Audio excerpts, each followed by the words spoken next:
Hello friends, நம்ம favourite சீரியல்லாம் அடுத்து என்ன சுவாரஸ்யமாக நடக்குது அப்படின்னு சொல்லிட்டு பார்த்தீங்கன்னா, நம்ம விஜய் இருந்துக்கிட்டு எப்படியாச்சும் இந்த சுடரை பிடிச்சே ஆகணும் அப்படின்னு சொல்லிட்டு வெறி குண்டு காத்துட்டு இருந்தார் இல்லையா. அதுக்கு தகுந்த மாதிரி தான் நம்ம மல்லியும் சரி விஜயும் சரி ஒரே எண்ணத்தில் இருக்காங்க. அந்த சுடரை காலி பண்ணுறதா இப்போ நம்ம ஒரே இது.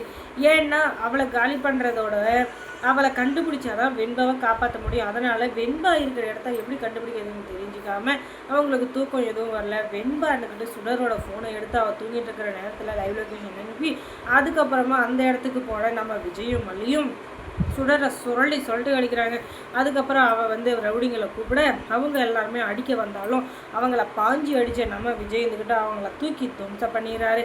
அதுக்கப்புறம் இவங்க போலீஸ் ஃபோர்ஸோடு போய் அங்கே இருக்கிற ரகு அவனோட கூட்டாளிங்க இந்த சுடரு அப்படின்னு சொல்லிட்டு எக்கச்சக்கமான ஆளுங்களை அவங்க கைது பண்ணி கூப்பிட்டு வந்துடுறாங்க. அதுக்கப்புறமா இவங்க என்னென்ன பண்ணாங்க, எது பண்ணாங்க, என்னை இப்படியெல்லாம் சித்திரவதை பண்ணாங்க அப்படின்னு சொல்லிட்டு வெண்பா குட்டி போலீஸ்கிட்ட சொல்ல, போலீஸ் இருந்துக்கிட்டு சின்ன குழந்தையோட ஆதாரம் கண்டிப்பாக எடுத்துக்கப்படும் அப்படின்னு சொல்லிட்டு அந்த சுடருக்கு ஆப்பு வைக்கிறாங்க. அதுக்கப்புறமா அவந்துக்கிட்டு மல்லி விஜய் என்னையா நீங்கள் தோக்கடிக்கணும் பார்க்குறீங்க, கண்டிப்பாக அது நடக்காது, கோர்ட்டில் பார்த்துக்கலாம், எனக்கு எப்படி ஜாமீன் கிடச்சிரும், நான் ஜாமீனில் வெளியே வந்ததும் உங்கள் 2 பேரையும் பழி வாங்காதே என்னுடைய முதல் வேலை அப்படின்னு சொல்லிட்டு இந்த சுடர் சொல்லியிருக்கிறா. என்னடா இது, இவளுக்கு பைத்தியம் பிடிச்சிருச்சா, இவன் எப்படி வெளியே வர முடியும், இவளை தான் நம்ம கைது பண்ண வச்சுருக்கோம், இவளுக்கு ஆயுள் தண்டனை கிடைக்கிறதுக்கே ஒரு வாய்ப்பு இருக்குது, ஆனால் இவ சீனா போட்டுங்கிறா, இரு என்ன பண்ணுற பார்க்கலாம் அப்படின்னு சொல்லிட்டு மறுநாள் கோர்ட்டுக்கு போய் பார்க்குறாங்க. அங்கே போனால் எல்லாருமே மல்லி தான் தோற்பாங்க. அதுவும் இல்லாமல் சுடர்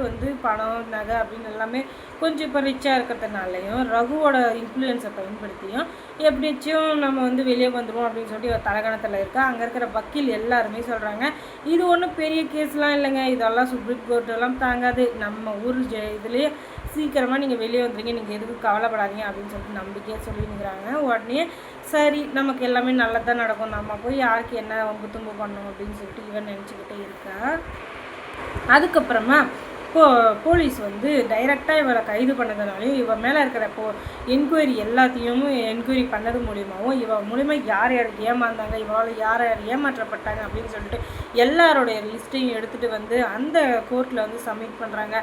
அதனால் ஜட்ஜின்னுக்கிட்டு ஊர் உலகத்தில் இல்லாத எல்லா தப்பையும் பண்ணிவிட்டு சட்டத்தை ஏமாற்ற பார்க்குற உனக்கு இருக்குது அப்படின்னு சொல்லிட்டு அவளுக்கு ஆயுள் தண்டனை கொடுத்துட்றாங்க. அதுக்கப்புறமா நம்ம விஜயும் மல்லி என்னவோ ஓவராக சீனை போட்டுருந்த நான் பெரிய இதுன்னு சொல்லிட்டு, அதுவும் இல்லாமல் உனக்கு யாராலையும் எதுவும் பண்ண முடியாது அப்படின்னு வேறு ஓவராக நீ சீனை போட்டுருந்த, இப்போ என்னாச்சு, இதுக்கு மேலே எங்கள் விஷயத்தில் தலையிட பார்த்தா உன் மூஞ்சி முதல்ல பேத்துரும் அப்படின்னு சொல்லிட்டு பயங்கரமாக கத்தி விட்டுறாரு நம்ம விஜய். அதுவும் இல்லாமல் நீ பண்ண தப்புக்கு தான் இப்போ தண்டனை அனுபவிக்கிறதுக்காக ஜெயிலுக்கு வந்திருக்க, இதுக்கு மேலே நீ திருந்தாமல் நினச்சிக்கோங்க, அதுக்கப்புறம் உன்னை காப்பாற்ற யாருமே வரமாட்டாங்க, அந்த ரகு மட்டும் வந்துடுவான்னு நினைக்கிறியா, அவனையே காலை உடச்சி ஜெயிலில் உட்கார வச்சு அதுக்கப்புறம் அவன் நடக்குவான், எழுந்து வருவான், நம்ம காப்பாற்றுவான்னு காண ஓலை கூட காணாத, சரியா. அதுவும் இல்லாமல் நீ நினைக்கிற மாதிரி நாங்கள்லாம் சாதாரண ஆளுங்களில், எங்களை பார்த்தாலே படையும் நடுங்கும், அப்படிப்பட்டவங்க நாங்கள், எங்கள் மேலே கை வைக்கணுன்னாலும் நீ தான் யோசிக்கணும், நாங்களாம் யோசிக்க மாட்டோம் அப்படின்னு சொல்லிட்டு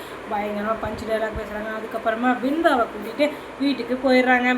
ஐயோ எப்படி மாட்டிக்கிட்டோமே, இந்த லூசுங்க எப்படி நம்மளை கண்டுபிடிச்சிச்சிங்கன்னு தெரியல, சரி இங்கே கண்டுபிடிச்சா என்ன பிடிக்கலன்னு நமக்கு என்ன வந்தது, இப்போ இந்த சுடர்கிட்ட நம்ம எப்படி இவங்க தப்பிச்சாங்க அப்படின்றத யோசிக்கணும். ஏன்னா இந்த சுடர் கையை வச்சா நடக்காது எதுவுமே இல்லை, தடவை நான் தோற்று போயிருக்கேன், அதுக்கு காரணம் என்ன ஏது அப்படின்றத யோசிக்கிறா. நான் கூடிய சீக்கிரத்தில் வெளியே போய் ஆகணும், எப்படி என்னன்றதை யோசிக்கணும். அதுக்கப்புறமா அவங்க 2 பேரையும் பழி வாங்கி அவங்கள என் காலில் விளை வைக்கணும், மொத்த சொத்தையும் நானே அனுபவிக்கணும். அந்த நாள் எப்போ வரும் அப்படின்னு சொல்லிட்டு பார்த்தீங்கன்னா கூடிய சீக்கிரத்தில் வரதான் போகுது. யாராச்சும் ஒரு வில்லி முளைக்க தான் போகிறாங்க.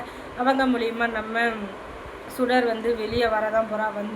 விஜயும் சரி மல்லியும் சரி பழி வாங்காமல் விட மாட்டா. அவளுக்கு பழி வாங்கணுன்ற எண்ணத்தோட அந்த சொத்து பத்து எல்லாத்தையும் நானே அனுபவிக்கணும் அப்படின்றது தான் எண்ணம். அதனால் அந்த எண்ணம் நிறைவேற வரைக்கும் அவள் அமைதியாகவே இருக்க மாட்டா. கண்டிப்பாக அது வரையும் அவள் ஓயவும் மாட்டா. சரி அது நடக்குமா நடக்காதா அப்படின்னு சொல்லிட்டு பார்த்தீங்கன்னா கண்டிப்பாக அவன் நினைக்கிற எதுவுமே நடக்க போகிறதில்ல, அது எல்லாருக்குமே தெரிஞ்ச விஷயம் தான். அதுக்கப்புறம் மல்லி சீரியலில் என்ன சுவாரஸ்யமாக நடந்திருக்கும் நீங்கள் தெரிஞ்சுக்கணுன்னா நம்ம சேனலில் சப்ஸ்கிரைப் பண்ணுங்கள். அதோட பக்கத்தில் இருக்க அந்த பெல்லை கொஞ்சம் கிளிக் பண்ணி விடுங்க. தொடர்ந்து இந்த சேனலுக்கு சப்போர்ட் கொடுங்க. அதோட மல்லி சீரியலில் யார் யார் உங்களுக்கு பிடிக்கும் பிடிக்காது அப்படின்றத கமெண்ட்ஸில் சொல்லுங்கள். தொடர்ந்து இந்த சேனலுக்கு சப்போர்ட் கொடுங்க. தேங்க்ஸ் ஃபார் வாட்சிங்.